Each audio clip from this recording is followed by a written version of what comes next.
विक्रम में हुई कांग्रेस की समीक्षा बैठक। इस दौरान डॉक्टर अशोक गगन ने दिया सनसनीखेज बयान। कहा टिकट चोरी कर लाए नकली कांग्रेसी ने डुबो दी नैया। जी हां, आपने सही सुना। खबर जारी रखेंगे, लेकिन उससे पहले नमस्कार, आप देखना चालू कर चुके हैं आपका अपना चैनल पटना न्यूज एक्सप्रेस और मैं हूं आपके साथ सरबिंदु कुमार। अगर हमारे चैनल में नए हैं, यूट्यूब देख रहे हैं तो सब्सक्राइब कर ले और फेसबुक देख रहे हैं तो फॉलो बटन जरूर दबा ले। साथ ही कमेंट दे कि आपको यह वीडियो और खबर कैसा लगा। जी हां, आपने सही सुना। बिहार विधानसभा चुनाव के बाद विक्रम की राजनीति एक बार फिर गर्मा गई है। कांग्रेस नेता डॉक्टर अशोक गगन ने समीक्षा बैठक की। इस दौरान उन्होंने कहा कि जो चुनाव परिणाम आए हैं वह कांग्रेस और महागठबंधन के लिए बिल्कुल भी अच्छे नहीं हैं। डॉक्टर अशोक गगन ने सीधा हमला अनिल शर्मा पर बोलते हुए कहा कि वे कांग्रेसी थे ही नहीं, जिसके कारण कार्यकर्ताओं में जोश और उत्साह नहीं दिखे। इतना ही नहीं, उन्होंने कहा कि टिकट चोरी कर लाए नकली उम्मीदवार ही हार का असली वजह है। क्या कुछ कह रहे हैं डॉक्टर अशोक गगन, जरा सुने। आप तमाम मीडिया के साथियों को सबसे पहले कांग्रेस पार्टी की ओर से बहुत बहुत शुक्रिया, बधाई, शुभकामना कि आपने इस लोकतंत्र के महापर्व के समापन के उपरांत मुझको अवसर दिया आपके माध्यम से घर घर तक बात को पहुंचाने का। साथियों, आप सबको बताएं कि अभी जो चुनाव परिणाम आए हैं वो कांग्रेस पार्टी के लिए और महागठबंधन के लिए तो बहुत अच्छे परिणाम नहीं है, लेकिन क्योंकि हम एक लोकतांत्रिक पार्टी है, हम लोकतंत्र में विश्वास करते हैं, हमको आशा है कि हम आगे जो हमारी जो भी कमियां रही उसमें हम सुधार कर पाएंगे। विक्रम में जिस तरीके से आपने कैंपेन किया, घर घर तक कांग्रेस पार्टी का झंडा बुलंद किया, क्या अगले बार विधानसभा में किस तरह की तैयारी होगी आपकी? देखिए, टिकट देना, चुनाव लड़वाना, ये सब पार्टी के शीर्ष नेतृत्व का फैसला होता है। शीर्ष नेतृत्व ने फैसला किया, जिनको टिकट दिया वो चुनाव लड़े। हम लोगों ने मजबूती से लड़ने का प्रयास किया, लेकिन चूंकि जो विक्रम विधानसभा से चुनाव लड़े थे वो एन केन प्रकारेण टिकट चोरी करके लाए थे, तो जो कांग्रेस जनों में जो उत्साह होना चाहिए, जो हमने माहौल बनाया था चुनाव जीतने का, वो माहौल नहीं बन पाया। विक्रम के तमाम सम्मानित मतदातागण का हम शुक्रगुजार हैं, जिन्होंने कांग्रेस पार्टी की ओर बड़ी एक पॉजिटिव निगाह से उन्होंने देखा। लोग बदलाव चाहते थे, हम हर बूथ पर गए, लोगों से मिले, बदलाव लोग चाहते थे, लेकिन जो कांग्रेस पार्टी से उम्मीदवार बने वो कांग्रेस के विचारधारा के असलमत थे नहीं, तो लोग भरोसा नहीं किया। तो ये दल बदल करके वो आए थे, इन केन प्रकार टिकट लिए। हम तो नहीं जानते हैं कि टिकट किस तरह से उन्होंने चोरी किया, क्योंकि कांग्रेस का झंडा लेकर के लोग पहले चलते थे। आप देखे होंगे सोशल मीडिया के माध्यम से कि कहीं कांग्रेस का झंडा लिए हुए नहीं दिखे, वहां भी दूसरे दल का, महागठबंधन के अन्य दल का झंडा लेके चलते थे, कांग्रेस का झंडा नहीं लेके चलते थे। हमको लगता है अभी हम तमाम बूथ के आए हुए साथियों से हमने समीक्षा किया, 400-300 बूथ से भी हमारे साथी हजारों की संख्या में आए हुए थे। हमने उनसे समीक्षा किया, बात किया कि क्या हुआ। हम लोग तो बहुत अच्छे पोजीशन में थे, हम लोगों ने काफी मेहनत किया, संघर्ष किया, हमारी पूरी टीम लगी हुई थी, तब हम इस तरह से कैसे हार गए। महागठबंधन में अगली बार विधानसभा जब चुनाव होगी तो क्या महागठबंधन में आप लोग राजद के साथ रहेंगे या अकेले चुनाव लड़ेंगे?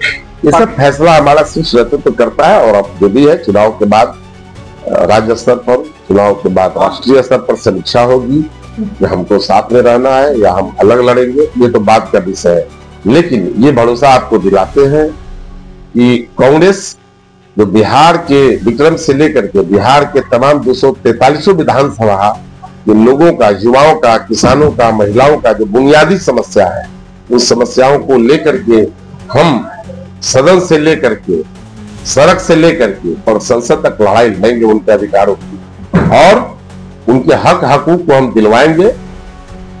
जो उनके अधिकार है, जो बाबा साहब अम्बेडकर ने जो संविधान के माध्यम से जो अधिकार दिया है, उस अधिकार की रक्षा करने के लिए कांग्रेस पार्टी आखिरी जो वंचित समाज के जो लोग हैं, आखिरी व्यक्ति हैं, हम उनकी भी लड़ाई लड़ेंगे। हम मात्र 6 सीट जीते हैं, लेकिन ये एनडीए को ये गुमान नहीं होना चाहिए कि हम इतने सीट पर जीते हैं।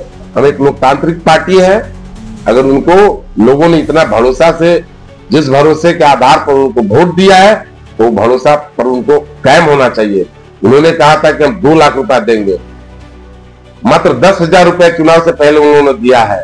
जो रेस्ट 1,90,000 रुपए जो राशि है, जो सेकेंड इंस्टॉलमेंट में उनको देना है, अब उनको देना चाहिए। सरकार बनते ही विदिन 7 डेज सभी जिनके जिनके खाता में 10,000 दिए हैं, उनके खाता में 1,90,000 और देना चाहिए। यही नीतीश कुमार का और यही नरेंद्र मोदी का संकल्प था, और इस संकल्प नहीं और पूरा करेंगे तो इसके दुष्परिणाम होंगे। दुष्परिणाम बहुत बड़े लेवल पर होंगे। हम अभी मीडिया के सामने नहीं बोल रहे हैं, लेकिन इसका दुष्परिणाम बहुत बड़ा होगा। गगन जी, एक सवाल है, 5 साल का कार्यकाल होगा तब आप कहने के मौका मिलेगा हमें आने आने। जनता से कैसे जुड़े रहेंगे, रणनीति क्या है आपकी आगे? हम जनता से पहले भी जुड़े हुए थे, जनता से आज भी जुड़े हुए हैं और जनता से भविष्य में भी जुड़े हुए रहेंगे। जो सामाजिक कार्य है, जो उनके अधिकार है, उनके अधिकार की लड़ाई में लड़ते रहेंगे, चाहे प्रखंड स्तर का हो, पंचायत स्तर का हो, गांव स्तर का हो, बूथ स्तर का हो, जिला स्तर का हो, राज्य स्तर का हो, राष्ट्रीय। विक्रम विधानसभा के जो 3,07,000 जो सम्मानित मतदाता हैं, हम उनको आपके माध्यम से प्रणाम करते हैं।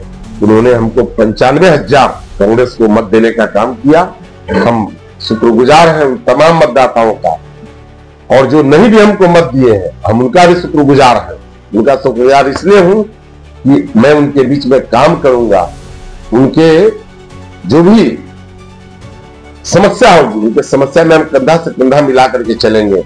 हम जानते हैं कि कल वही लोग हमको पुनः मौका देंगे और हम लोग मजबूती के साथ बिहार में कांग्रेस का। लोग कह रहे थे कि चुनाव के बाद अशोक गगन नजर नहीं आएंगे और आप जनता से जुड़ेंगे। ये कौन कह रहे थे हम नहीं जानते हैं, लेकिन हम तो रोज विधानसभा के किसी न किसी गांव में, किसी न किसी पंचायत में मैं जाता हूँ, लोगों से मिलता हूँ, उनसे संवाद करता हूँ। अगर ऐसा होता तो चुनाव समापन के उपरांत हम नहीं समझते हैं कि किस विधानसभा में बूथ स्तरीय समीक्षा बैठक हुई है, हम नहीं जानते हैं।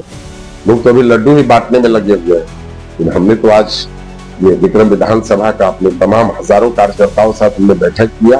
अभी सब लोग भोजन भाजन कर रहे हैं सब लोग। इसके बाद यहाँ से वो लोग जाएंगे और अपने बूथ स्तर पर वो लोग फिर अपना मीटिंग करेंगे। आपकी समीक्षा बैठक का मुख्य कारण क्या रहा है, क्या निकल के आया, आखिर विक्रम में चुनाव क्यों? विक्रम का मुख्य जो हमारे जो साथियों ने जो बताया, पितातुल अभिभावक और युवा साथियों ने बताया कि चूंकि टिकट वितरण गलत तरीका से हुआ विक्रम के लिए, और जगह क्या है वो लोग नहीं जानते हैं, उन्होंने नहीं बताया। विक्रम में कभी जो जिस प्रत्याशी जो थे उनको कांग्रेसी मानने के लिए तैयार ही नहीं, क्योंकि इतना बार 6-7 बार दल बदल चुके थे। कांग्रेसियों को विश्वास ही नहीं हुआ कि आदमी तो हम चुनाव जिताएंगे भी तो ये रहेगा पार्टी में, ये किसी भी क्षण भाग जाएगा। इसीलिए निराशा था उनके हाथ में। इसके बावजूद भी हमारे बहुत सारे साथियों ने हमने जो अलग जगाई थी, अच्छे हम परिणाम से हम निराश जरूर हैं, लेकिन हम हतोत्साहित नहीं। हमको पूरा विश्वास है कि विक्रम में जो बदलाव की लहर थी वो दिखी, परिणाम में भी दिखी। चुनाव इसलिए हमारा कैंडिडेट हारा, कांग्रेस का कैंडिडेट हारा क्योंकि उसकी क्रेडिबिलिटी यहाँ कमजोर थी, नॉन क्रेडिबल आदमी था। हम लोग 32 साल से इसी पार्टी में संगठन में सेवा कर रहे हैं, हमको तो टिकट नहीं भी दिया गया, तभी भी आज कांग्रेस के झंडा के साथ ही तो है, लेकिन लोग तो झंडा लेके चलते ही नहीं है। तो धनमजूरी का बड़ा आरोप भी आप लगा रहे हैं। निश्चित तौर पर गलत लोगों को भाई अलग विचार, कांग्रेस से अलग विचारधारा के लोगों को टिकट दीजिएगा, और ये आप आशा करिए कि तमाम कांग्रेसी कार्यकर्ता अपना सारा सब चीज दांव पर लगा दे। बहुतों लोगों ने लगाया हमारे कहने पर, ये सब बहुत लोग निराश थे, नहीं लगा पाए, इसीलिए हमारी ये दुर्गति हुई। अगर ईमानदारी से हमारा सारा वर्कर 100% लगता, हम 50,000 से हम बोल रहे थे, 1,500 को 50,000 वोट से भारतीय जनता पार्टी को विक्रम हराते। ये फिर से आज मैं बोल रहा हूं, चूंकि हमारा कैंडिडेट ही अनक्रेडिबल था। और हम ये भी हम कहते हैं कि जिन लोगों ने हम यहाँ विक्रम में कैंडिडेट का चयन किया, जिन लोगों ने उनके नाम की अनुशंसा किया, चुनाव चूंकि अब रिजल्ट परिणाम आ चुके हैं, उनको इस्तीफा देना चाहिए। उनको जिम्मेवारी लेनी चाहिए। जिसने भी अनिल कुमार को टिकट देने का अनुशंसा किया है, राहुल गांधी जी को धोखा दिया है, उनको जिम्मेवारी लेनी चाहिए। उनके अपने अपने पद से इस्तीफा देना चाहिए जिन जिन लोगों ने। बहुत बहुत धन्यवाद।